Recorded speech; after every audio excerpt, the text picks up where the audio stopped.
Qadri multi speciality हॉस्पिटलमध्ये आता मिळणार बांधकाम कामगार योजनेच्या माध्यमातून मोफत शस्त्रक्रिया, स्त्रीरोग विभाग, सर्जरी विभाग, अस्थिरोग व मेडिसिन विभाग, सर्व शस्त्रक्रिया आणि उपचार मोफत।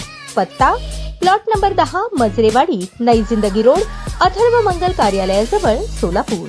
कार्तिकी यात्रा कालावधीत श्री विठ्ठल रुक्मिणी मातेच्या दर्शनासाठी राज्यातील विविध जिल्ह्यातून तसेच परराज्यातून मोठ्या प्रमाणात भाविक येतात। कार्तिकी शुद्ध एकादशी रविवार दिनांक 2 नोव्हेंबर 2025 रोजी असून यात्रा कालावधी 22 ऑक्टोबर ते 5 नोव्हेंबर असा आहे। या यात्रा कालावधीत वारकरी भाविकांना आवश्यक सोयी सुविधा उपलब्ध व्हाव्यात यासाठी सर्व संबंधित विभागांनी समन्वय साधून योग्य नियोजन करावे, तसेच सर्व कामे 27 ऑक्टोबर पर्यंत पूर्ण करावीत अशा सूचना जिल्हाधिकारी कुमार आशीर्वाद यांनी दिल्या। कार्तिकी यात्रा नियोजनाबाबत केबीपी कॉलेज महाविद्यालय येथील सभागृहात बैठकीचे आयोजन करण्यात आले होते। बैठकीस मुख्य कार्यकारी अधिकारी कुलदीप जंगम, उपविभागीय पोलीस अधिकारी प्रशांत डगळे, उपजिल्हाधिकारी संतोष देशमुख, प्रांताधिकारी सचिनी थापे, मंदिर समितीचे कार्यकारी अधिकारी राजेंद्र शेळके, कार्यकारी अभियंता अमित निमकर, योगेश डाके, तहसीलदार सचिन लंगुटे, गट विकास अधिकारी अमोल जाधव, मुख्याधिकारी महेश रोकडे, तालुका आरोग्य अधिकारी डॉक्टर एकनाथ बोधले यांच्यासह संबंधित विभागाचे विभाग प्रमुख उपस्थित होते। मंदिर समितीने दर्शन रांगेत, दर्शन मंडपात भाविकांना आवश्यक सुविधा उपलब्ध करून द्याव्यात, दर्शन रांगेत घुसखोरी होऊ नये यासाठी आवश्यक उपाययोजना कराव्यात, फायर ऑडिट, इलेक्ट्रिक ऑडिट करून घ्यावे। वाहतूक विभागाने शहरातील अंतर्गत प्रवासी वाहतूक करताना रिक्षा चालकांकडून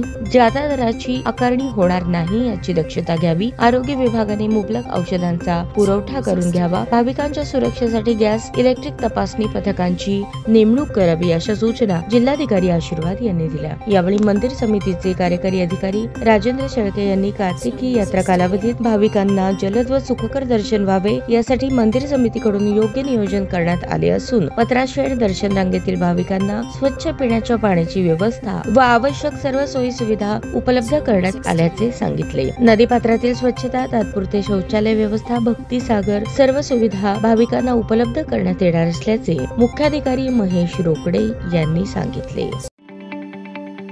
ताज्या बातम्या पाहण्यासाठी प्राईम महाराष्ट्र न्यूज चॅनलला सबस्क्राईब करा।